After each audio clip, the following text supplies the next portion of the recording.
Olá, meus irmãos que estão aqui acompanhando o canal Descobrindo as Leis do Universo. Novamente, a gente está analisando textos da Bíblia que se referem a números 24, 17 e percebendo o que eles têm a nos ajudar na interpretação de números. Nós interpretamos o texto corretamente? Como outros textos enxergam esse texto? Como outros teólogos da Bíblia hebraica enxergam esse texto? Vamos analisar? Vamos lá, a gente parou em... Vamos só revisar algumas coisas aqui. Quero revisar. Dessa vez eu vou querer revisar porque é muito texto, então eu quero sempre estar revisando. Vamos lá. Em Gênesis 3,15 faz referência a números. Ele vem antes, tá? Gênesis vem antes. O que a gente entende é, pelo esmagamento da cabeça e outros termos, números está se referindo a Gênesis. Então, o governante que aparece em números é o mesmo que esmaga a cabeça da serpente em Gênesis. Em Gênesis 49 aparece a bênção de Jacó. As mesmas palavras são utilizadas, tá? As mesmas palavras são utilizadas. Independente de que seja Shiló, o que é Shiló, eu não vou me deter nesse detalhe, que aparece Siló, né? O certo não se afastar de Siló. Nós temos que entender que esse aqui, olha só, isso aqui é interessante, tá? É um pouquinho interessante. Fica claro que o texto envolve um governante que é universal, de alcance universal. Uma vez que a palavra os povos, Haguim, e não apenas Israel, lhe deve obediência.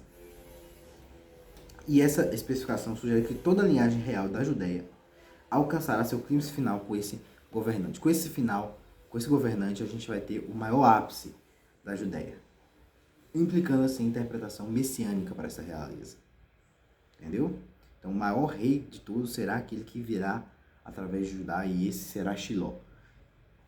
Essa leitura é confirmada em Zacarias 9, que é um texto pós-exílico, né? Pós-exílico, que ele fala do rei montado em um jumento. A gente vê no vídeo passado Obadias, e eu fui citando todos os termos que aparecem, quantas vezes aparecem, e a estrutura aparece em sequência, e como eles estão aludindo um ao outro. Você tem o estudioso Michael Fishman, que fala a mesma coisa. Obadias interpretou esse texto universal e novamente retomou essa profecia para falar de novo de Edom. Desde a época de Moisés vocês são assim. Imagina aí o profeta na mente. Desde a época de Moisés vocês são assim. Ele pega o texto, copia da mesma maneira e fala: pois é, o Eterno vai julgar vocês. E também a gente entende que o próprio Eterno está pegando essa profecia de novo. Falei: olha só, essa foi a maldição que eu dei para vocês. Vocês continuaram assim? Essa foi meu anúncio de maldição? Se vocês não continuarem assim, serão destruídos. Aí chega Obadias, fala a mesma coisa. Por quê? Porque eles não mudaram. Miqueias 5 diz que esse tal rei, ele era não só antigo, do momento antigo, mas ele veio também dos dias da eternidade. Desde a eternidade, é só eugeniza. A mesma coisa acontece em Números, onde a gente tem uma natureza humana junto com a divina. E a gente vai comparando assim, a gente vai percebendo um todo. Olha só, ele é eterno, ele esmaga a cabeça da serpente, ele é da tribo de Judá, ele tem um domínio universal, o governo dele é de todos os povos, tem que obedecê-lo, e além do mais, ele é um rei justo e humilde, pelas ligações que a gente fez até agora. Tem muitos detalhes ainda que talvez eu tenha esquecido. Vamos seguir? Amós 9, 11 a 12. Eu quero terminar hoje. Não quero demorar muito. Eu só vou analisar quantas faltam. Vocês faltam. Não faltam muitos. Faltam 4 textos para a gente analisar aqui a luta aqui. Amós 9, 11 a 12. Amós associa os motivos da posse de Edom, remanescente e vitória sobre todos os inimigos. A gente viu em Números 24, 18 a mesma ideia, quando diz assim: naquele dia ressuscitarei, levante o tabernáculo de Davi, que está caído, e repare os seus danos. Levantarei as suas ruínas e a reconstruirei como nos dias antigos, para que possuam o restante, o remanescente. A palavra restante aqui é a mesma palavra que significa remanescente, de Edom, e todos os gentios que estão chamados pelo meu nome, diz o Senhor que faz isso. Chamarão meu nome, né? Essa é a ideia de Amós 9:11. e Números têm a mesma ideia. Jeremias 48 e 45, a ideia de domínio universal, né? Agora a gente tem outra coisa. Amós fala do gentil chamando o nome, né? Jeremias 48 e 45.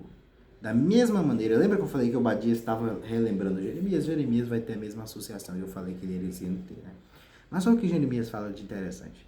Jeremias repete a mesma linguagem técnica, a mesma expressão estilística contida no texto Oráculo de Balaão, em relação a Edom, para evocar os acontecimentos que ocorrerão nos dias últimos. Um fogo sairá de Hesbom, uma chama do meio de Sion, e devorará o fronte de Moabe, o alto da cabeça dos filhos do tumulto, nos últimos dias, diz o Senhor. Além da semelhança fonética, lexical e temática, esmagamento, cabeça, Moabe, filhos de Sete, de novo, filhos de Sete. É uma expressão que só acontece nesse texto, você já percebeu? Claro, na verdade eu não estou afirmando aqui, mas eu acho que tem outro texto que eu acho que eu já vi essa expressão. É o que vem depois, é o próximo. Mas assim, a gente tem essa linguagem similar nesses textos. É o próximo mesmo. Não é o próximo não, eu viajei. Tô analisando aqui, tô lendo, pegando a Bíblia para ler aqui. Olha só. Além disso, olha só, olha a estrutura. Jeremias e Números agora estão aludindo a si mesmos. Jeremias do lado esquerdo, Jeremias do lado direito, eu dividi certinho. Preposição de novo. Um fogo sairá de. A palavra aqui é mi. A mesma preposição que não é tão comum, aparece só nesses textos. Resbom. Uma chama no meio de. Sihon. Uma estrela sairá de Jacó. Um cetro se levantará de Israel. Quer dizer de. Já falei algumas vezes, vou repetir, deixar bem claro o que é que eu estou aludindo aqui. Lembramos que o mesmo ritmo, o mesmo estilo que a gente notou nas bênçãos de Jacó, em Gênesis 49 e 10, anunciando a vida de Siló, estão paralelos ao número, a estrela de Números 24 e 17 e a chama de fogo de Jeremias. Daniel 11:30 também vai falar uma coisa interessante. A gente vai ver esse livro muitas vezes, eu já falei isso, eu vou falar de novo. Na sua vinda escatológica das guerras, antecipando o tempo do fim, Daniel 11:40 a 45. Daniel também se refere à ameaça de navios vindos de Chipre. Na Almeida, geralmente traduz como navios de Quitim. Aplicação, inclusive no hebraico tá assim, é porque a Almeida é muito literalista. Quitim, hebraico, é Quitim mesmo. A aplicação histórica da visão de Daniel não é clara, mas o fato de Daniel usar a mesma linguagem do oráculo de Balaão, pelo menos eu tenho uma posição de que não é exatamente muito claro descobrir quais são os detalhes do texto. O fato de Daniel usar a mesma linguagem dos oráculos de Balaão foi preservado na memória de Daniel como uma indicação profética para os acontecimentos messiânicos. Todos esses paralelos entre os textos dos últimos profetas e o oráculo de Balaão não apenas testemunham a tradição bíblica de leitura messiânica desse texto, mas também sugere o fato histórico de que essas nações nunca foram totalmente superadas. O que quer dizer um negócio muito interessante. Lembra que as maldições aconteceu isso? Se elas não foram